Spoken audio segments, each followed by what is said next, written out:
Praise the Lord. தேவனுடைய வார்த்தை ஊழியத்தின் சார்பாக உங்களை அன்போடு வாழ்த்துகிறோம். இந்த லென்ட் மாதத்தில் 40 நாட்கள் 40 கேள்விகள் என்ற தலைப்பில் நாம் தியானித்துக் கொண்டிருக்கிறோம். இன்று 21வது நாளில் ஆகாதவர்களின் வழி வாய்க்கிறதென்ன என்ற தலைப்பில் நம் அருமை சகோதரி குளோரி மேக்ஸ்வெல் அவர்கள் பேசுவார்கள். கேட்டு பயன்பெறுங்கள், மற்றவர்களுக்கும் ஷேர் செய்யுங்கள். Praise the Lord. கிறிஸ்துவுக்குள் மிகவும் பிரியமான என் அன்பு சகோதர சகோதரிகளே, உலக இரட்சகராம் நமது அருமை ஆண்டவர் இயேசு கிறிஸ்துவின் நாமத்தில் உங்களுக்கு என் அன்பின் வாழ்த்துக்களை தெரிவித்துக் கொள்கின்றேன்.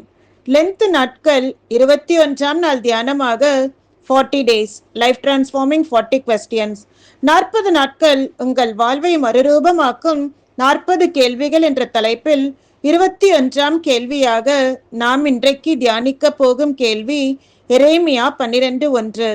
ஆகாதவர்களின் வழி வாய்க்கிறதென்ன, துரோகம் செய்து வருகிற அனைவரும் சுகித்திருக்கிறதென்ன. எரேமியா தீர்க்கதரிசி துன்மார்க்கர்கள் செழித்து வளர்வதையும் தேவனுக்கு உண்மையாக இருப்பவர்கள் பாடுபடுவதையும் கண்டு குழப்பமடைந்து தேவனிடம் இந்த கேள்வியை கேட்கின்றார். தேவன் நீதியுள்ளவர் என்பதில் எரேமியாவிற்கு எந்த ஒரு சந்தேகமும் இல்லை.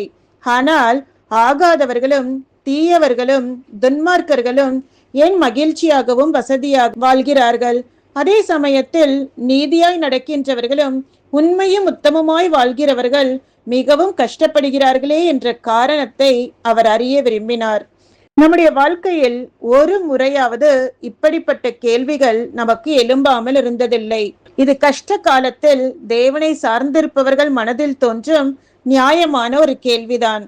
இது முக்கியமாக கர்த்தரை ஏற்றுக்கொண்டு அவரை நேசித்து அவருடைய வழிகளில் நடக்கும் ஒவ்வொரு விசுவாசிகளும் கேட்கின்ற கேள்வியாகும்.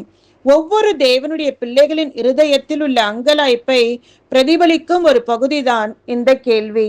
இன்றைக்கு பிற மார்க்கங்களிலிருந்து இயேசு கிறிஸ்துவை இரட்சகராக ஏற்றுக்கொண்ட பிள்ளைகள் தங்கள் குடும்பத்தாராலும் சமூகத்தாலும் சந்திக்கின்ற பிரச்சனைகளும் அவமானங்களும் அதிகம். அவர்கள் ஏதோ ஒரு பெரிய கொலை குற்றத்தை செய்துவிட்டதை போல சொந்த குடும்பத்தினரால் ஒதுக்கி வைக்கப்படுகிறார்கள்.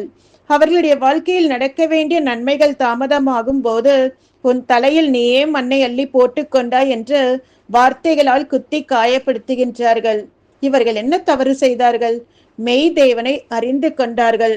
அது அவர்களாக தேடி செல்லவில்லை, தேவனுடைய ஈவு. நீங்கள் என்னை தெரிந்து கொள்ளவில்லை, நான் உங்களை தெரிந்து கொண்டேன் என்று சொல்கின்றார். இயேசு கிறிஸ்து அவர்களை தொட்ட போது அவருடைய தெய்வீக அன்பை உணர்ந்தவர்களாய் தங்களுடைய இருதயத்தை கடினப்படுத்தாமல் இயேசுவின் அன்பிற்கு தங்களை விட்டு கொடுத்தார்கள். இயேசு கிறிஸ்துவின் இரத்தத்தினால் கழுவப்பட்டு நீதிமான்கள் ஆக்கப்பட்ட அவர்கள் பல நிந்தைகளையும் போராட்டங்களையும் அனுபவிக்கிறார்கள். இயேசு கிறிஸ்து இப்படி துன்பத்தின் பாதையில் கடந்து செல்கின்றவர்களை பார்த்துதான் சொல்கின்றார். மத்தேயு 5:11-12. என் நிமித்தம் உங்களை நிந்தித்து துன்பப்படுத்தி பலவித தீமையான மொழிகளையும் உங்கள் பேரில் பொய்யாய் சொல்வார்களானால் நீங்கள் பாக்கியவான்களாய் இருப்பீர்கள். சந்தோஷப்பட்டு களி கூறுங்கள், பரலோகத்தில் உங்கள் பலன் மிகுதியாயிருக்கும். உண்மையாகவே நான் நம்புகின்றேன், இந்த உலகத்தில் நீங்கள் பல கஷ்டங்கள் பாடுகள் ஊடாக கடந்து செல்லலாம். ஆனால் பரலோகத்தில் உங்களுடைய பலன் மிகுதியாயிருக்கும். சரி, இங்கு தீயவர்கள் செழிப்பதை பற்றி எரேமியா முறையிட்ட போது தேவன் அவருக்கு இந்த பதிலை அளிக்கின்றார். எரேமியா 12:5, நீ காலாட்களோடு ஓடும் போதே உன்னை இளைக்க பண்ணினார்கள், ஆனால் குதிரைகளோடு எப்படி சேர்ந்து ஓடுவாய்? சமாதானமுள்ள தேசத்திலேயே நீ அடைக்கலம் தேடினால் யோர்தான் பிரவாகித்து வரும்போது நீ என்ன செய்வாய்?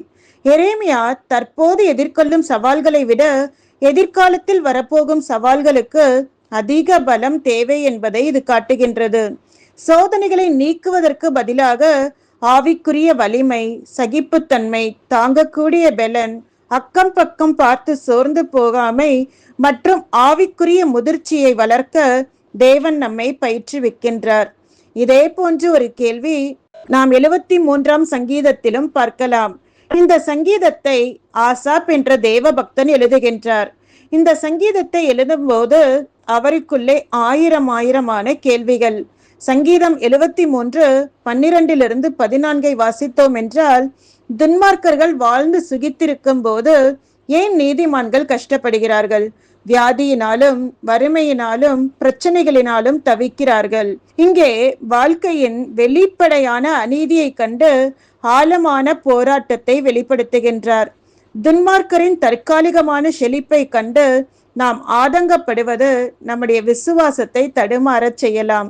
தற்போது நம்முடைய கண்ணுக்கு தெரிவதை, அவர்களுடைய செழிப்பை மட்டும் பார்த்து அவர்கள் மேல் தேவனுடைய நன்மையை குறித்து நாம் சந்தேகப்படுகின்றோம்.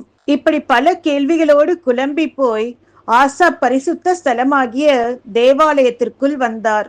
அங்கே அவருக்கு பதில் இருந்தது.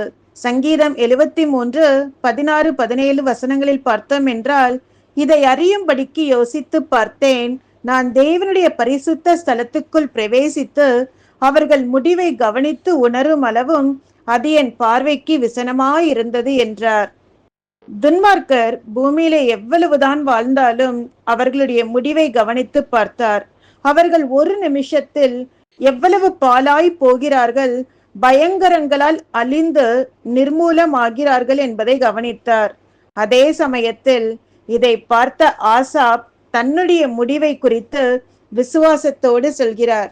சங்கீதம் 73:24-25 வசனங்களில் பார்க்கலாம். உம்முடைய ஆலோசனையின்படி நீர் என்னை நடத்தி முடிவிலே என்னை மகிமையில் ஏற்றுக்கொள்வீர். பரலோகத்தில் உம்மை அல்லாமல் எனக்கு யாருண்டு? பூலோகத்தில் உம்மை தவிர எனக்கு வேறு விருப்பம் இல்லை என்று நம்பிக்கையோடு அவரால் சொல்ல முடிந்தது. துன்மார்க்கர்கள் பாதுகாப்பாக இருப்பது போல தோன்றினாலும் அவர்கள் உண்மையில் வழுக்கலான இடங்களில் இருக்கிறார்கள். எப்பொழுது அவர்களுடைய கால் சறுக்கும் என்று தெரியாது. விசுவாசம் என்பது இந்த வாழ்க்கையில் தேவனிடமிருந்து நாம் பெறுவதை பற்றி அல்ல, மாறாக தேவனையே நாம் கொண்டிருப்பதை பற்றியது. சந்தேகங்கள் மற்றும் மனப்போராட்டங்கள் வருவது சகஜம்தான். ஆனாலும் உண்மையான மகிழ்ச்சியும் திருப்தியும் மண்ணுலக செல்வத்தில் இல்லை, தேவனோடு இருக்கும் உறவில் மட்டுமே உள்ளது என்பதை இது நமக்கு உணர்த்துகிறது. எனக்கன்பானவர்களே, நாம் வாழும் இந்த உலகம் பாவத்தினால் வீழ்ந்து போன ஒரு உலகம். நாம் வேதனையும் துன்பமும் நிறைந்த இந்த வீழ்ந்து போன உலகில் தான் வாழ்ந்து கொண்டிருக்கின்றோம். மேலும் வாழ்க்கையின் கடுமையான யதார்த்தங்களால் பாதிக்கப்படாதவர்கள் என்று யாருமே இல்லை. 1 யோவான் 5:19 சொல்கிறது போல, இந்த உலகம் முழுவதிலும் பாவம் இருப்பதாலும் அது சாத்தானின் கட்டுப்பாட்டில் இருப்பதாலும் நல்லவர்களும் துன்பங்களை சந்திக்க நேரிடுகிறது. வேதத்தில் உள்ள எத்தனையோ பக்தர்கள் உத்தமமாய் வாழ்ந்த போதிலும் பல பாடுகளை, வேதனைகளை, துன்பங்களை தங்கள் வாழ்க்கையின் சூழ்நிலைகளில் சந்தித்துதான் வாழ்ந்து வந்தார்கள். தேவன் இருக்கும்போது ஏன் தீமைகள் நடக்கிறது என்று நாம் நினைக்கலாம். தேவன் நல்லவர், அவர் நன்மைகள் செய்பவர், அவர் தன்னுடைய வழிகளில் எல்லாம் நீதியுள்ளவர்தான். ஆனால் நாம் ஒன்று நினைவில் வைத்துக் கொள்ள வேண்டும். தேவன் எப்படி நல்லவராக இருக்கிறாரோ, தேவ பர்வதத்திலிருந்து தன்னுடைய பெருமையினால் விழுந்து போன சாத்தான் லூசிபர் தீமை நிறைந்தவனும் தீமைக்கு பிதாவுமாயிருக்கிறான். அவன் தெய்வ பிள்ளைகளை சோதனைக்குட்படுத்தி அவர்களை தேவனிடத்திலிருந்து பிரித்து விட வேண்டும் என்பதுதான் அவனுடைய நோக்கமாயிருக்கிறது. அதனால் தேவ பிள்ளைகளுக்கு பலவித பாடுகள், துன்பங்கள், வேதனைகளை கொடுத்து அவர்களை தேவனுக்கு விரோதமாக முறுமுறுக்க வைத்து கடைசியில் தேவனை விட்டே வழி விலகி செல்ல வைப்பதே அவனுடைய மாஸ்டர் பிளான். ஒரு முறை எங்களுக்கு தெரிந்த ஒரு சகோதரர் நன்றாக ஜெபிக்கின்றவர், ஊழியம் செய்கின்றவர். ஆனால் திடீரென்று அவருக்கு வியாதி வந்து அவருடைய சுகத்திற்காக ஜெபித்த போதும் அவர் மரித்து போனார். என்னுடைய கணவரால் அதை தாங்கிக் கொள்ளவே முடியவில்லை. ஒரு நாள் அவர் தேவ சமூகத்தில் ஜெபித்து கொண்டிருந்த போது கர்த்தர் அவருக்கு ஒரு காரியத்தை வெளிப்படுத்தினார். அவர் விரும்பி கேட்டுக்கொண்டதால் என்னிடமாய் சேர்த்து கொண்டேன் என்று சொன்னார். இதை குறித்து ஆழமாக சிந்தித்துக் கொண்டிருந்த என் கணவர் சில நாட்களுக்கு பிறகு அந்த சகோதரருடைய மனைவியை ஆறுதல் படுத்த நானும் என் கணவரும் அவருடைய வீட்டிற்கு சென்றிருந்தோம். அப்பொழுது அவர் மனைவி சொன்ன காரியம், என் கணவர் மரிப்பதற்கு ஒரு நாளைக்கு முன்பாக, நான் ஆண்டவருக்கு இதுவரை உண்மையாய் இருந்திருக்கிறேன், எனக்கென்று நியமித்த நாள் நெருங்கிவிட்டது என்று எனக்கு தெரியும். இதை அறிந்த சாத்தான் இந்த வியாதியை கொடுத்து என்னை நெருக்க பார்க்கின்றான். நான் எந்த நிலையிலும் ஆண்டவரை மறுதலிக்க மாட்டேன். அதனால் ஆண்டவர் என்னை இப்படியே எடுத்துக்கொள்ளும்படி அவரிடத்தில் பிரார்த்தனை செய்திருக்கிறேன். உனக்காகவும் பிள்ளைகளுக்காகவும் ஜெபித்திருக்கிறேன். நான் ஆண்டவருக்கு முன்பாக ஒரு நீதிமானாய் இருந்திருக்கிறேன். ஆதலால் நீதிமானுடைய சந்ததியை அவர் ஒருபோதும் கைவிட மாட்டார் என்று சொன்னார். அன்று இரவே அவருடைய ஜீவன் பிரிந்தது என்று சொன்னார்கள். அப்போதுதான் என் கணவருக்கு கர்த்தர் சொன்ன காரியம் விளங்கினது. எனக்கன்பானவர்களே, நமக்குத்தான் சூழ்நிலைகளை பார்த்து பல கேள்விகள். ஆனால் கர்த்தர் சகலத்தையும் நேர்த்தியாகவே செய்கின்றார். ஏசாயா 57:1 சொல்கிறது, தீங்கு நாள் வராததற்கு முன்னே நீதிமான் எடுத்து கொள்ளப்படுகின்றான். நமக்கு நிகழ்காலம் மட்டுமே தெரியும். பூமியிலே ஒரு மனிதன் ரட்சிக்கப்பட்டிருந்தாலும் வருங்காலத்தில் எப்படி இருப்போம் என்று நமக்கு தெரியாது. ஆனால் தேவனுக்கு வரும் காலமும் தெரியும். நம்முடைய தேவன் நீதிபரர். அவர் தீமைக்கு துணை போகிறவர் அல்ல, மேலும் அவர் ஒருவரையும் தீமையினால் சோதிக்கிறவரும் அல்ல. நீங்கள் கேட்கலாம், அவர் தீமையினால் சோதிக்கவில்லை என்றால் ஏன் எங்கள் வாழ்க்கையில் தீமை நேரிடுகிறது என்று. அவர் சோதிக்க மாட்டார். ஆனால் தன்னுடைய பிள்ளைகள் மீது நம்பிக்கை வைத்து சோதனைகளை கண்டு வழிவிலகி போக மாட்டார்கள் என்று நம்பினவராக சோதிக்கிறவனுக்கு அனுமதி கொடுத்திருக்கிறார். வேதத்தில் சோதனையை சகித்து தேவனுடைய ஆசீர்வாதத்தை பெற்றுக்கொண்ட ஒரு மனிதர் தான் யோபு. யோபு 1:8 யோபுவை குறித்து சொல்லப்பட்டிருக்கிறது.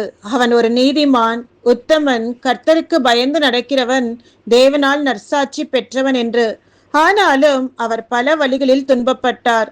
சாத்தான் ஒரு நாள் தேவ சமூகத்திற்கு வந்து, அவன் விருதாவாகவா உமக்கு பயந்து நடக்கிறான்? நீர் அவனை ஆசீர்வதித்திருக்கிறீர், அவனுடைய குடும்பத்தை வேலி அடைத்திருக்கிறீர். ஆனால் நீர் உம்முடைய கையை நீட்டி அவனுக்கு உண்டானவைகளை எல்லாம் தொடுவீரானால் அப்பொழுது அவன் உமது முகத்துக்கு எதிரே உம்மை தூஷிக்கானா பாரும் என்று சொல்கின்றான். அப்போது கர்த்தர் யோபுவின் உயிரை தவிர சாத்தான் தன் இஷ்டத்திற்கு அவனுக்கு என்ன வேண்டுமானாலும் செய்ய அனுமதித்தார். சாத்தான் யோபுவினுடைய வாழ்க்கையில் எந்த அளவுக்கு மோசமான செயலை செய்ய முடியுமோ அந்த அளவிற்கு மோசமான காரியங்களை செய்தான். யோபுவின் ஆஸ்தி அந்தஸ்தை அளித்தான். யோபுவின் பிள்ளைகள் எல்லாரும் மரித்து போகும்படி செய்தான். யோபுவின் சரீர சுகத்திலும் கை வைத்து அவன் சரீரம் முழுவதும் கொடிய பருக்களினால் வாதித்தான். யோபுவின் மனைவி அவனை வெறுத்து தூஷணமான வார்த்தைகளை பேசினாள். யோபுவின் நண்பர்களும் அவருக்கு ஆறுதலாக இல்லாமல் அவரை குற்றப்படுத்தி மனவேதனைப்படும்படி பேசினார்கள். எல்லாராலும் வெறுக்கப்பட்டு ஒதுக்கப்பட்டு தனித்து வியாதியால் யோபு கஷ்டப்படும்படி செய்தான். இப்படி கஷ்டத்தின் ஊடாக செல்லும் போது அநேகர் என்ன நினைக்கிறார்கள்? ஒருவன் துன்பப்படுகிறானா, வியாதியில் கஷ்டப்படுகிறானா, கஷ்டத்தின் மேல் கஷ்டம் வருகிறதா, இவன் ஏதோ ஒரு பெரிய பாவத்திலே விழுந்திருப்பான் போல, அந்தரங்கத்தில் ரகசியமாக ஏதோ ஒரு தவறு செய்திருக்க வேண்டும், அதனால்தான் கர்த்தரை கோபப்படுத்தி விட்டான், இன்று கஷ்டப்படுகிறான் என்று சொல்வார்கள். யோபுவை பார்த்து அவருடைய சிநேகிதர்கள் அப்படித்தான் நினைத்தார்கள். ஆனால் எந்த தவறும் செய்யாத அவரை சாத்தான் பொறாமை கொண்டு சோதித்தான். நீர் அவனை ஆசீர்வதித்ததினால்தான் அவன் உத்தமத்திலே நிற்கிறான்.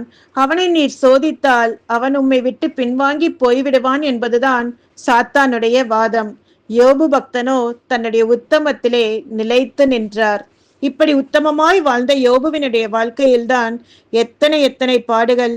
ஒருவேளை நீங்கள் சொல்லலாம், நான் ஜெபிக்கிறேன், வேதத்தை வாசிக்கிறேன், என்னுடைய எல்லா வழிகளிலும் தேவன் பிரியப்படும்படியாக வாழ்கிறேன், ஆனால் நான் நினைத்த ஜெபித்த காரியங்கள் இன்னும் நடக்கவில்லை.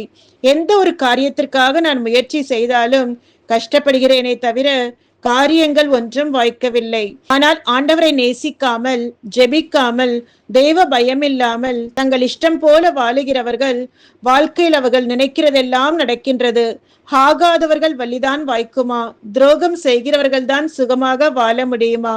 உத்தமமாய் நடக்கின்றவர்கள் தங்கள் வாழ்நாள் முழுவதும் இப்படி கஷ்டப்பட்டு கொண்டேதான் இருக்க வேண்டுமா என்று நீங்கள் அங்கலாய்க்கலாம்.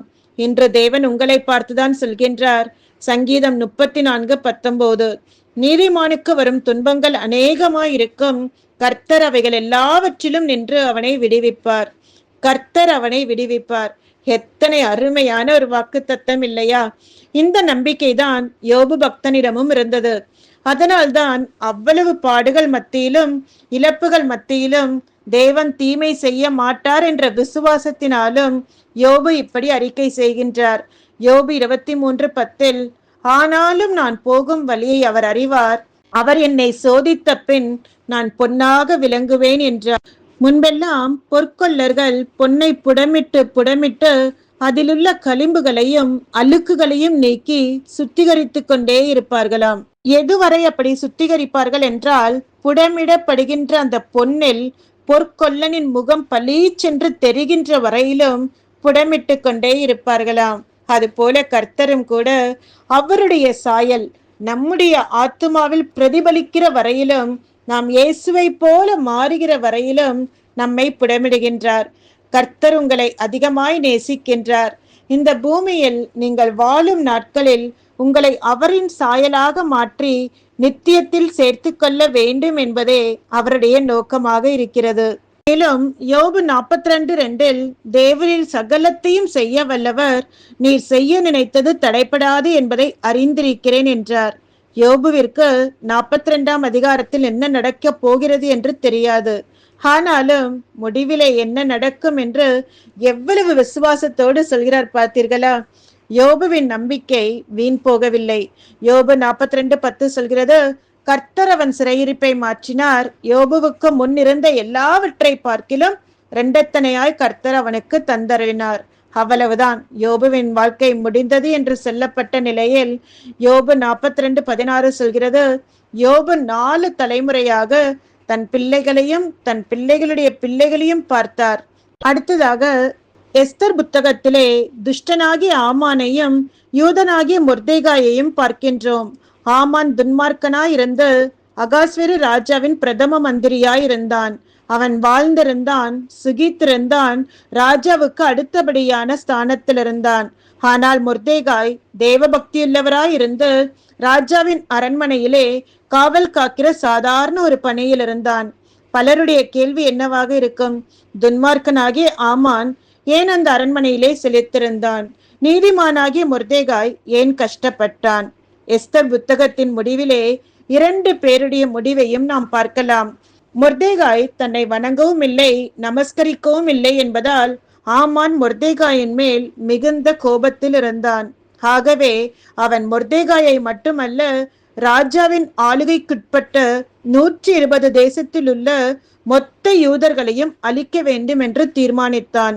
மொர்தேகாய்க்கு என்று பெரிய தூக்கு மரத்தையும் செய்வித்தான். ஆனால் மொர்தேகாயும் எஸ்தரும் உபவாசம் இருந்து தேவ ஜனங்களாகிய யூதர்களுக்காக பரிதபித்து ஜெபித்தார்கள். திறப்பின் வாசலில் நின்றார்கள். கர்த்தர் ஜெபத்திற்கு பதில் கொடுத்து நீதி செய்தார். எஸ்தர் 7ஆம் அதிகாரத்தில் வாசிக்கும் போது எப்படி துன்மார்க்கனுடைய வாழ்வு ஒரே நிமிடத்தில் சரிந்து போகிறது என்பதையும், நீதிமானுடைய தலை எப்படி உயர்த்தப்படுகிறது என்பதையும் பார்க்க முடியும். துஷ்ட ஆமான் மொர்தேகாய்க்காக செய்த 50 முழ உயரமான தூக்கு மரத்தில் அவனை தூக்கி போட்டார்கள். யூதர் மேல் வரவேண்டிய ஆக்கினை நீக்கப்பட்டது. மொர்தேகாய் அந்த இடத்திலே உயர்த்தப்பட்டார்.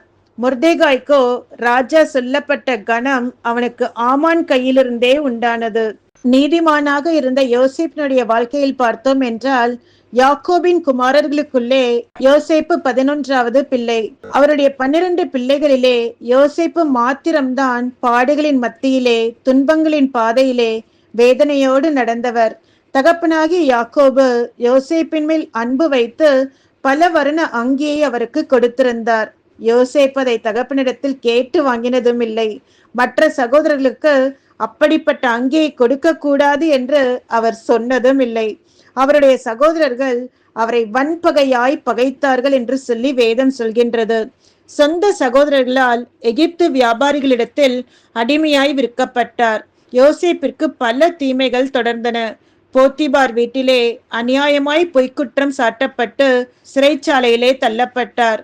உதவி செய்த மக்களால் மறக்கப்பட்டார். சங்கீதம் 119:71 சொல்கிறது போல, நான் உபத்திரவப்பட்டது எனக்கு நல்லது, அதனால் உமது பிரமாணங்களை கற்றுக்கொள்கிறேன் என்ற வசனத்தை போல கர்த்தர் யோசேப்பை புடமிட்டு பொன்னாக விளங்கச் செய்தார். பல அனுபவங்களுக்குள்ளாய் நடத்தி முடிவிலே எகிப்தின் உயர்ந்த ஸ்தானத்தில் உயர்த்தி மேன்மைப்படுத்தினார். யோசேப்பின் ஆரம்பம் அற்பமாயிருந்தாலும் முடிவோ மகிமையாயிருந்தது. யோசேப்பின் எந்த சகோதரர்களுக்கும் அப்படிப்பட்ட பாடு வந்ததில்லை. அவர்களில் யாரும் யோசேப்பை போல உயர்த்தப்படவும் இல்லை. அன்பு தேவனுடைய பிள்ளைகளே, உங்கள் வாழ்க்கையில் பல கேள்விகள் எழும்பும் போது, ஏன் துன்மார்க்கன் வாழ்ந்திருக்கிறான், ஏன் நீதிமான்கள் கஷ்டப்படுகிறார்கள் என்று எண்ணும் போது யோசேப்பை நினைத்துக் கொள்ளுங்கள், யோபுவை நினைத்துக் கொள்ளுங்கள், மொர்தேகாயை நினைத்துக் கொள்ளுங்கள். ஆம் என கண்பானவர்களே, நீதிமான்களுடைய துன்பம் சொற்ப காலம் மாத்திரமே. சரி, நல்லவர்களுக்கு தேவன் ஏன் சோதனைகளை அனுமதிக்கிறார் என்று பார்த்தோம் என்றால், யாக்கோபு 1:12 சொல்கிறது, சோதனையை சகிக்கின்ற மனுஷன் பாக்கியவான், அவன் உத்தமன் என்று விளங்கின பின்பு கர்த்தர் தம்மிடத்தில் அன்பு கூறுகிறவர்களுக்கு வாக்குத்தத்தம் பண்ணின ஜீவ கிரீடத்தை பெறுவான். ஆம் பிரியமானவர்களே, சோதனைகள் நம்மை அழிப்பதற்கல்ல, நம்மை உருவாக்குகிறதற்கும் தேவனுக்கு முன்பாக நம்மை உத்தமர்களாய் மாற்றி தேவ சித்தத்திற்கு நேராக நம்மை வழி நடத்துகிறதாக இருக்கின்றது. இப்போது படுகின்ற பாடுகளை குறித்து நீங்கள் கவலைப்படாதீர்கள். அப்படியானால் நல்லவர்கள் கஷ்டப்பட்டு கொண்டேதான் இருக்க வேண்டுமா என்று நீங்கள் கேட்கலாம். இல்லை பிரியமானவர்களே, நல்லவர்கள் வாழ்க்கையில் துன்பங்கள் வந்தாலும் முடிவு ஆசீர்வாதம்தான். பரிசுத்தவான்களுக்கு உபத்திரவங்கள் இருந்தாலும் கர்த்தர் கிருபையை தருகிறார், தாங்கக்கூடிய பெலனையும் தருகிறார். ஒரு நாள் வரும், எல்லா பாடுகளும் உபத்திரவங்களும் நிச்சயம் மாறி போகும். தீமை நியாயம் தீர்க்கப்படும், சாத்தானும் நியாயம் தீர்க்கப்படுவான். ரோமர் 8:12 சொல்கிறது, இக்காலத்து பாடுகள் இனி நம்மிடத்தில் வெளிப்படும் மகிமைக்கு ஒப்பிடத்தக்கவைகள் அல்லவென்று எண்ணுகிறேன். ஆம் பிரியமானவர்களே, இப்போது நாம் படுகின்ற பாடுகள் எல்லாம் தேவன் நமக்கு வைத்திருக்கும் ஆசீர்வாதத்திற்கு ஈடு இணை இல்லாததாக இருக்கும். எனக்கு அன்பானவர்களே, சோதனைகளை கண்டு பாடுகளை கண்டு சோர்ந்து போகாதிருப்போம். கர்த்தருக்குள் பலப்படுவோம், வார்த்தையினால் ஸ்திரப்படுவோம். கர்த்தர் வைத்திருக்கும் மகிமையான ஆசீர்வாதங்களை சுதந்தரித்துக் கொள்வோம். கர்த்தர் உங்களை ஆசீர்வதிப்பாராக. God bless you. எனக்கு அன்பானவர்களே, தேவனுடைய கண்கள் நம்மேல் நோக்கமாயிருக்கிறது. அவர் நம்மை பார்த்து கொண்டுதான் இருக்கிறார். அவர் நம்முடைய ஏக்கங்களை அறிவார், நம்முடைய பாரங்களை அறிவார், நம்முடைய கலக்கங்களை அறிவார். மேலும் நம்முடைய மனதில் இருக்கிற ஒவ்வொரு கேள்விகளையும் அவர் அறிவார். வேத வசனம் சொல்லுகிறது, தேவனை தேடுவர்களுக்கும் தேடாதவர்களுக்கும் வித்தியாசத்தை உண்டு பண்ணும்படி அவருடைய கண்கள் நம்மை பார்த்து கொண்டிருக்கிறதா. ஆம், நம்முடைய மனதில் இருக்கிற கேள்வி, நல்லவர்கள் ஏன் கஷ்டப்பட வேண்டும், தீயோர் ஏன் செழித்து ஓங்கி இருக்க வேண்டும்? ஆண்டவராக இயேசு கிறிஸ்துவை பாருங்கள், அவர் நன்மை செய்கிறவராக தான் சுற்றி திரிந்தார். தம்முடையவர்களை, தமக்குரியவர்களை தேடிதான் வந்தார். ஆனால் அவர்களோ அவரை சிலுவிலே அறிந்தார்கள். அவர் முகத்திலே காரியம் விழுந்தார்கள், அவர் தலையிலே கொட்டினார்கள், அவருடைய வஸ்திரத்தை கிழித்தார்கள், பார சிலுவையை தூக்க வைத்தார்கள், கைகளிலே கால்களை ஆணடித்தார்கள், முள்முடி சுற்றினார்கள். இயேசு கிறிஸ்து பொறுமையாக வாயத்தராத ஒரு ஆட்டுக்குட்டியை போல இந்த பாடுகள் வேதனைகளை பொறுமையோடு சகித்தார். நீங்கள் கேட்கலாம், இயேசு கிறிஸ்து ஏன் இந்த பாடுகளூடாக செல்ல வேண்டும்? இயேசு கிறிஸ்து நீதிபரராக இருந்த போதிலும் அவர் ஏன் இந்த பாடுகளூடாக அவர் கடந்து செல்ல வேண்டும்? ஏசாயா 53:5 சொல்லுகிறது, நம்முடைய மீறுதலுக்காக அவர் காயப்பட்டார், நம்முடைய அக்கிரமங்களுக்காக அவர் கஷ்டப்பட்டார், சமாதானம் உண்டு பண்ணும் ஆக்கினை அவர் மேல் வந்தது. மேலும் வேத வசனம் சொல்லுங்க, பிதா அவரை நொறுக்க சித்தமானார். ஆம் அன்பானவர்களே, இயேசு கிறிஸ்து இந்த பாடுகள் ஊடாக கடந்து சென்றதுக்கு காரணம் என்ன தெரியுமா? இந்த உலகம் பொல்லாதவனுடைய கரத்தில் இருக்கிறது, தீய மக்களுடைய கரத்தில் இருக்கிறது. தேவனுடைய பிள்ளைகளுக்கு விரோதமாக தீய காரியங்களை செய்து கொண்டிருக்கிறார்கள். அதனால் பாருங்கள், இயேசு கிறிஸ்து இந்த தீய சக்தியை, தீய சாத்தானை அழிக்கும்படி இந்த சிலுவின் பாடுகளூடாக நம்முடைய பாவங்களுக்காக அவர் சென்றது மாத்திரமல்ல, சிலுவிலே சாத்தானுடைய தலையை நசுக்கி போட்டார். ஆம், அதே போல நம்மை நசுக்க நினைக்கிறவர்களை நசுக்குவார், நம்மை நசுக்க நினைக்கிற காரியங்களை நொறுக்கி போடுவார், விடுதலை தருவார். அவர்கள் கண்கள் காண தேவன் நம்மை உயர்த்துவார், நமக்கும் அவர்களுக்கு ஒரு வித்தியாசம் உண்டு என்று காட்டுவார். ஆமா, உங்கள் துவக்கம் அற்பமாயிருக்கலாம், ஆனால் உங்கள் முடிவு சம்பூர்ணமாயிருக்கும். துவக்கத்தில் பார்க்கிற துன்பங்களை பார்த்து, கஷ்டங்களை பார்த்து, ஆண்டவர் என்னை மறந்து விட்டார், என்னை கைவிட்டு விட்டார் என்று எண்ணிவிட வேண்டாம்.